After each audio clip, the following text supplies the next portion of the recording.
Welcome back to Speak English Calmly. You've made it through the tough questions in an interview. You're feeling good. Then the interviewer smiles and says, "So, do you have any questions for us?" And suddenly, you feel the pressure shift. This is your moment to engage, and you don't want to waste it. So, what do we do? Often, our mind goes blank, or we ask something basic that doesn't leave a strong impression. Today, we're going to fix that. First, we'll look at the common problem and why it happens. Then, we'll listen to a real conversation where someone learns how to turn this moment around.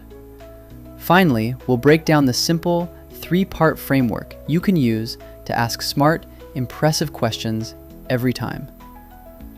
Let's start by listening to our friend Jessica, who just finished a practice interview. So Jessica, how did the mock interview go? Honestly, not great. I was doing okay until that point. I just said, "Yes, what is the salary range for this position, and is there any training?" It felt awkward, like I was just ticking a box. Okay, first, don't be hard on yourself. Those are practical questions. But let's think about what the interviewer hears when we only ask those.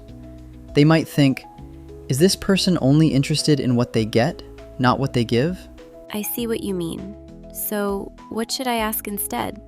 Let's brainstorm together. We want questions that show different positive qualities. Think of it as a toolkit. First, a question about the role's impact. This shows strategic thinking. Something like, how would you measure success in this role over the first 6 months? Oh, that's good. It shows I'm thinking about performance from day one. Exactly. Second, a question about team culture. This shows you're a team player.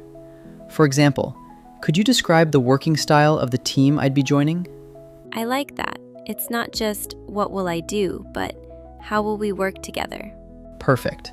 And third, a question about growth. This shows ambition and long-term interest.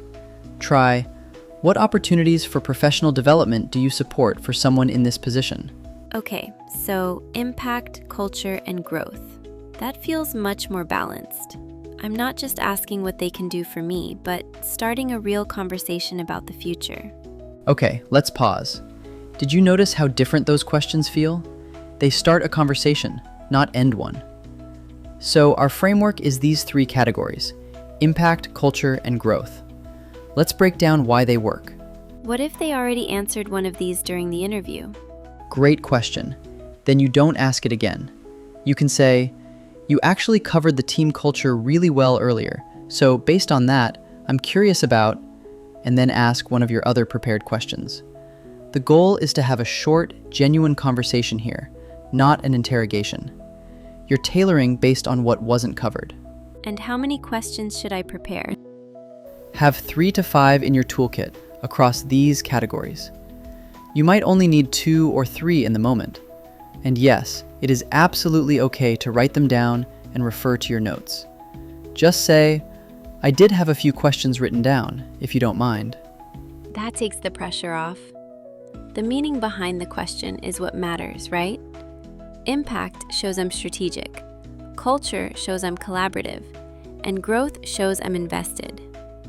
Precisely. They are open-ended, forward-looking, and most importantly, they show you see yourself in the role, not just applying for it. Let's practice phrasing these questions so they feel natural coming from you. Now, listen and repeat after me. We'll practice one strong version of each type of question. First, an impact question. How do you see the main priorities for this role evolving in the first year? Next, a culture question. What do you enjoy most about the team culture here? Finally, a growth question. What are the common career paths for someone who excels in this position? Well done. Having even 2 of these ready transforms that moment from panic to poise. Remember, the interviewer wants you to ask good questions. It shows you're serious. This framework gives you a way to be prepared without sounding robotic. And it's perfectly fine to say, "You've actually covered a lot, but one thing I was curious about was if my first question was already answered." Exactly. Normalize that. Now you have a complete toolkit: how to start, how to present your value, how to tell your stories, and how to finish strong with engaging questions. Confident communication is about preparation meeting authenticity. You're learning to do both. Thanks for listening to Speak English Calmly.